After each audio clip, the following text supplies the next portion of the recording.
ഈ പരിപാടിയുടെ ഒരു പ്രധാന അജണ്ടയായിട്ടുള്ള അശോകൻ അനുസ്മരണത്തിന് അദ്ദേഹത്തിൻ്റെ സഹപ്രവർത്തകൻ സഖാവുമായ ശ്രീ സത്യനെ ക്ഷണിച്ചുള്ളൂ.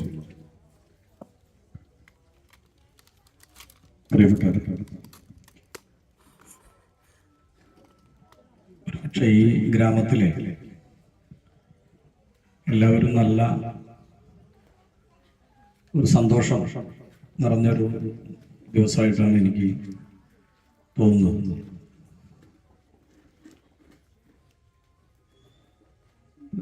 ഓർമ്മിക്കാൻ വേണ്ടി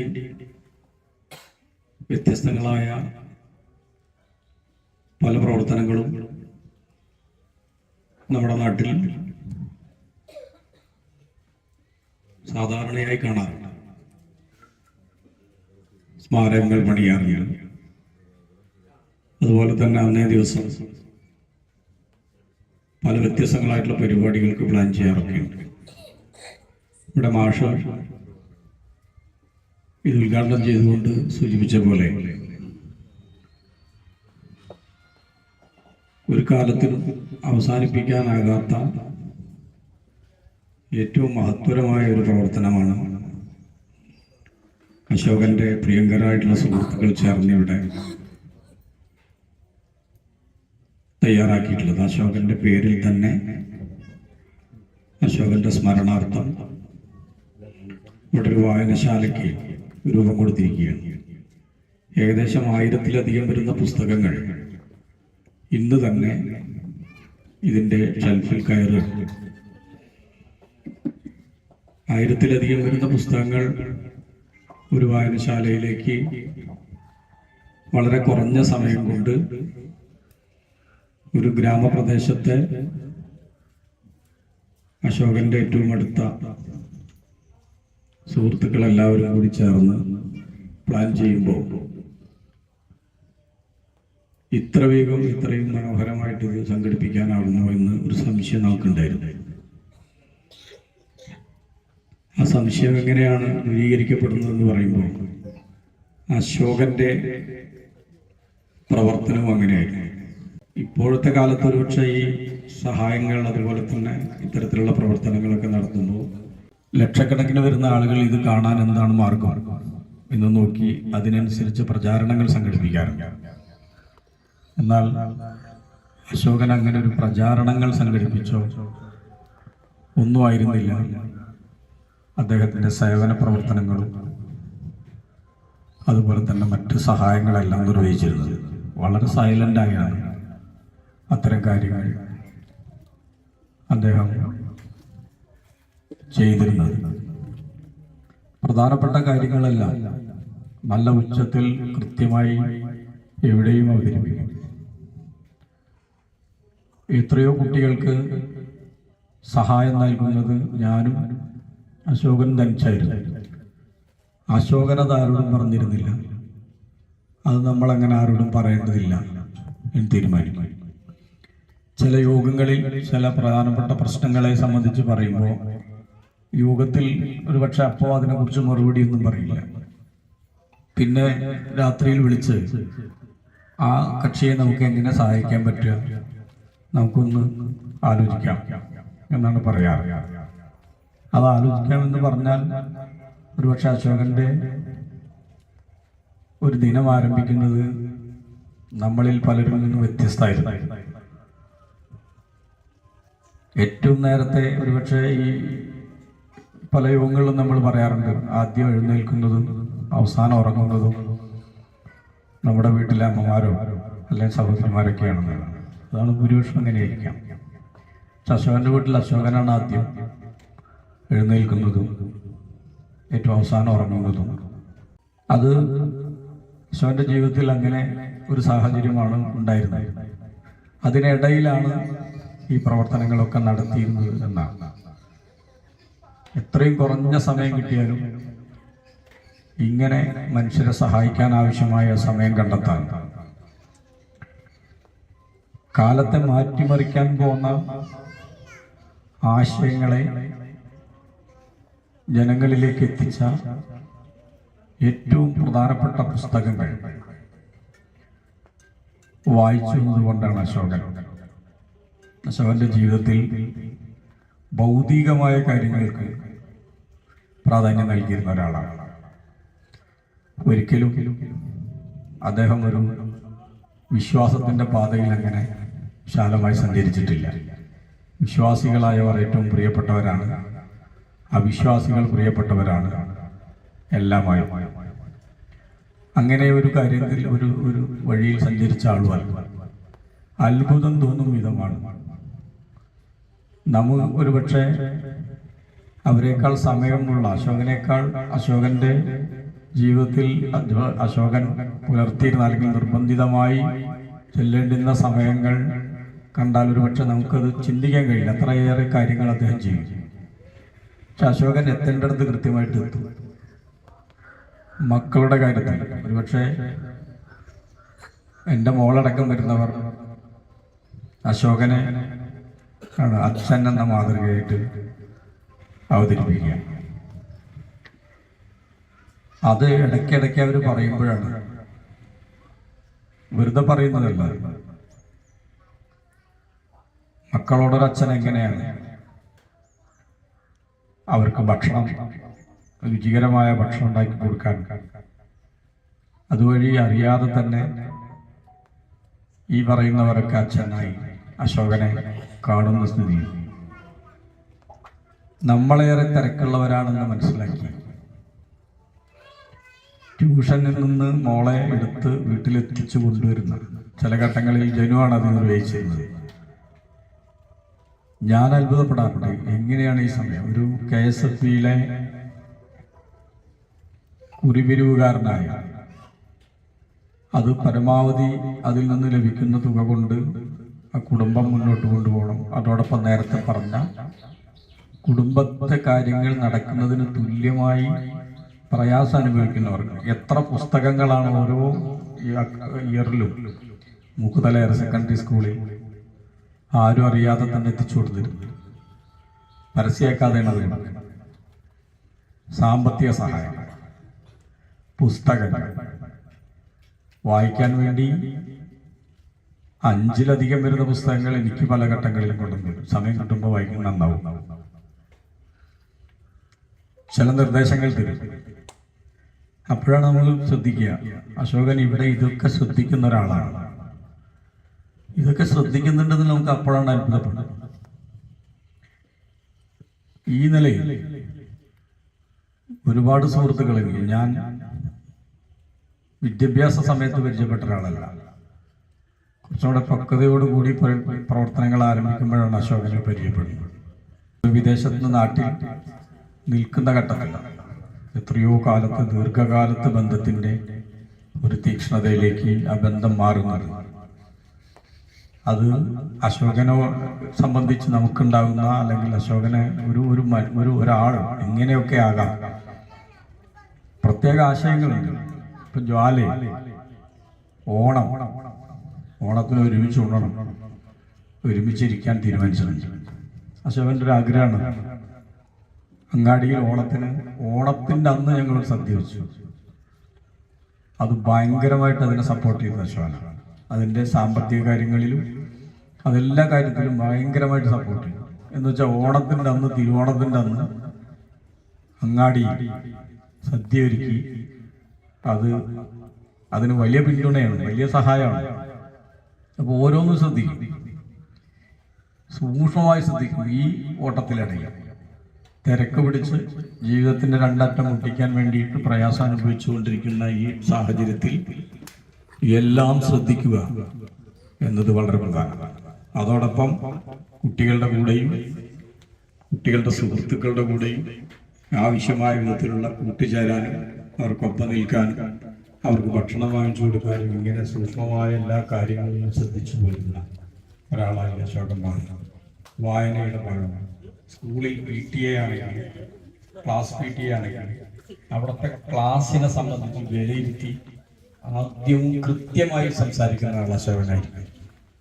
അത് ഏറ്റവും സൗഹൃദം ഉണ്ടെങ്കിലും അത് കൃത്യമായി മുഖത്തു നോക്കി അവർ ഈ കാര്യങ്ങൾ പറയുന്ന ഒരു രീതി അത്ഭുതപ്പെടുത്തി പോയിരുന്നു. അത് ഏറ്റവും സൗഹൃദമുള്ള മാഷന്മാരാണെങ്കിലും ആ ക്ലാസ്സിനെ സംബന്ധിച്ചും ആ ക്ലാസ്സിലെ കുട്ടികൾ ഈ ക്ലാസ് എങ്ങനെ ശ്രദ്ധിക്കുന്നു എന്നതിനെ സംബന്ധിച്ച് അദ്ദേഹത്തിൻ്റെ അഭിപ്രായം പറയും. ഇങ്ങനെ പഠനരംഗത്ത്, സാഹിത്യരംഗത്ത്, കലാരംഗത്ത്, മനുഷ്യനെ സഹായിക്കുന്ന മേഖലകളിൽ, അതുപോലെ പൊതുപ്രവർത്തന രംഗത്ത്, പ്രസ്ഥാനത്തിൻ്റെ പ്രവർത്തനം, പാർട്ടി സംവിധാനത്തിനകത്ത് സാധാരണ ഒരു പാർട്ടി അംഗമായി നിൽക്കുമ്പോഴും യോഗങ്ങൾക്കെത്താനും യോഗത്തിലെത്തിക്കഴിഞ്ഞാൽ എല്ലാവരുടെയും കാര്യങ്ങൾ കൃത്യമായി പറയാൻ ഒക്കെ അശോകൻ പ്രത്യേകമായിട്ട് ചെയ്തിട്ടുണ്ട്, ശ്രമം നടത്തുകയും അതിലിടപെടുകയും ചെയ്തു. ഇങ്ങനെ സൂക്ഷ്മമായ തലങ്ങളിൽ സർവതല സ്പർശിയായി ഏറ്റവും കൂടുതൽ മനുഷ്യന്റെ പ്രശ്നങ്ങളെ പരിഹരിക്കുന്നതിന് വേണ്ടിയിട്ടുള്ള ശ്രദ്ധേയമായിട്ടുള്ള ഇടപെടലുകൾ നടത്തി നമുക്കിടയിലൂടെ ഇത്തരം പ്രവർത്തനം നടന്നുകൊണ്ടിരിക്കുമ്പോഴാണ് ഈ അസമയത്ത് അസ്തമയം ഉണ്ടാകുന്നത് പോലെ വല്ലാത്തൊരു അപ്രതീക്ഷിതമായിട്ടുള്ളൊരു വിടവാങ്ങൽ ഉണ്ടാവും. എന്തെന്നെ പറഞ്ഞാലും ഈ സുഹൃത്തുക്കൾക്കും കുടുംബത്തിനും അതിനൊരു പരിഹാരം എന്നത് അസാധ്യമാണ് എന്ന കാര്യം നമുക്കറിയാം. അതുകൊണ്ട് ഭംഗിവാക്കായി നമ്മൾ കൂടെ ഉണ്ടാകും ഒക്കെ പറയാന്നല്ലാതെ അതിനപ്പുറത്തേക്ക് ഒന്നും ചെയ്യാനാവില്ല. അതൊരു വലിയ വിയോഗം തന്നെയാണ്.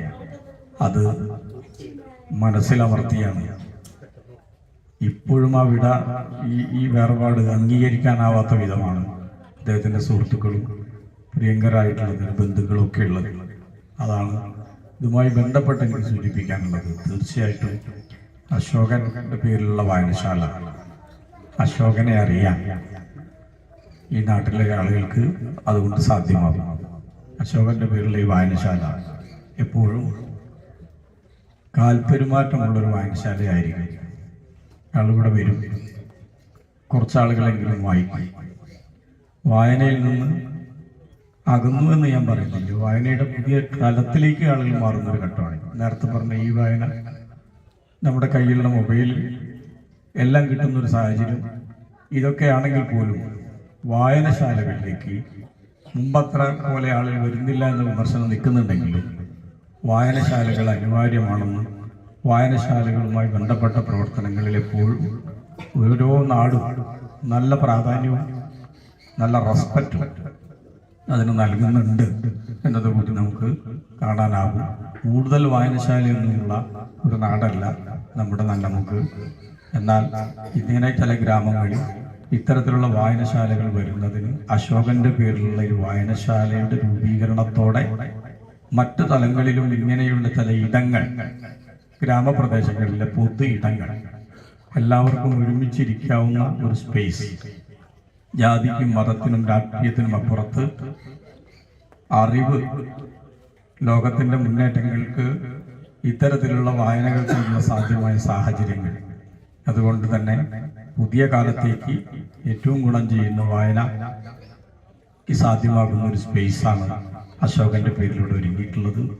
വളരെ വളരെ ഉചിതമായ അശോകൻ എന്ന് പറയുന്ന മനുഷ്യസ്നേഹിയുടെ എല്ലാ മേഖലയിലും ഇടപെട്ടിരുന്ന ഒരാളുടെ സ്മരണയ്ക്കായി അവരുടെ സുഹൃത്തുക്കൾ, പ്രത്യേകിച്ച് അതിന് നേതൃത്വം കൊടുക്കുന്ന ജ്വാലയുടെ സ്വന്തമായ സ്ഥലത്ത് ഒരിക്കലും മാഞ്ഞു പോകാത്ത വിധം, എടുത്തെവിടേക്കും മാറ്റേണ്ട സാഹചര്യമില്ലാത്ത വിധം കൃത്യതയോടെ ആ സ്ഥലത്ത് തന്നെ വളരെ ഉചിതമായ ഒരു സംഭവ സ്മാരകം തന്നെയാണ് ഈ വായനശാലയായിട്ട് ഇവിടെ മാറിയിട്ടുള്ളത്.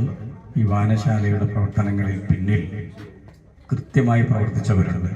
സുരേഷ് അടക്കം വരുന്ന എല്ലാ പ്രിയപ്പെട്ടവരും എല്ലാറ്റിനും ഒരു നേതൃത്വപരമായ പക്വതാപരമായ പങ്ക് തീർച്ചയായിട്ടും അതിന് വഹിച്ചിട്ടുണ്ട്. ഇവിടെയുള്ള പേരെടുത്ത് പറയാത്ത എല്ലാവരും അവരുടെ സാധ്യതയുടെ മാക്സിമം ഈ വായനശാല, ജ്വാല തുടങ്ങിയിട്ടുള്ളതിൻ്റെ പ്രവർത്തനങ്ങൾ കുഞ്ഞുകുട്ടി മുതൽ മുതിർന്നവർ വരെ അതിന് നേതൃത്വപരമായി പങ്കുവഹിച്ചിട്ടുണ്ട്.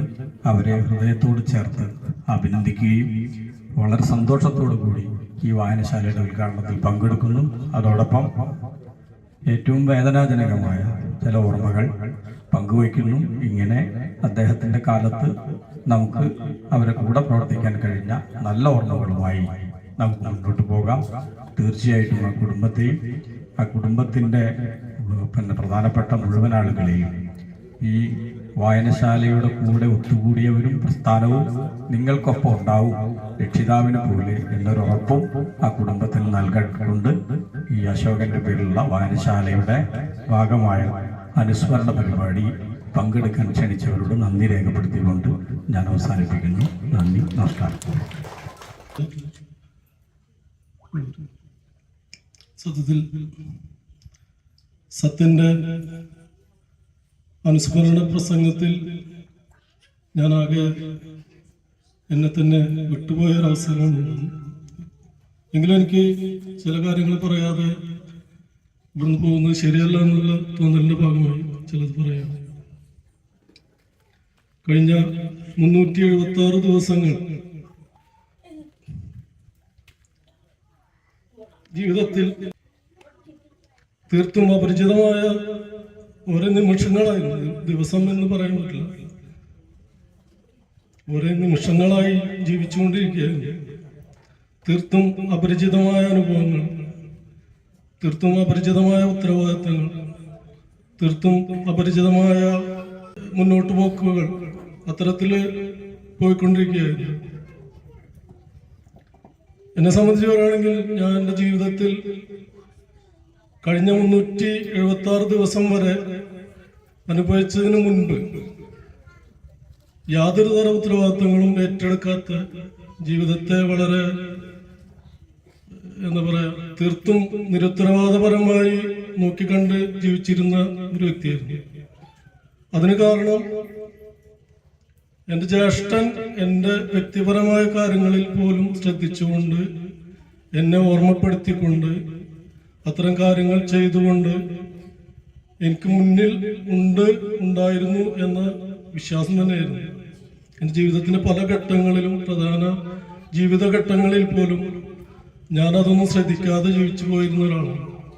പക്ഷേ കഴിഞ്ഞ ഈ കാലയളവിൽ എൻ്റെ ഈ ജീവിതകാലത്ത് അനുഭവിച്ചതിൽ വെച്ച്, അല്ലെങ്കിൽ ഇത്രകാലം ഞാൻ ജീവിച്ച അത്രയും ഉത്തരവാദിത്തങ്ങൾ ഏറ്റെടുക്കേണ്ടി വന്നു എന്ന ഒരു വല്ലാത്തൊരു തോന്നൽ കൂടി എൻ്റെ ജീവിതത്തിൽ വന്നുചേർന്നിരിക്കുന്നു.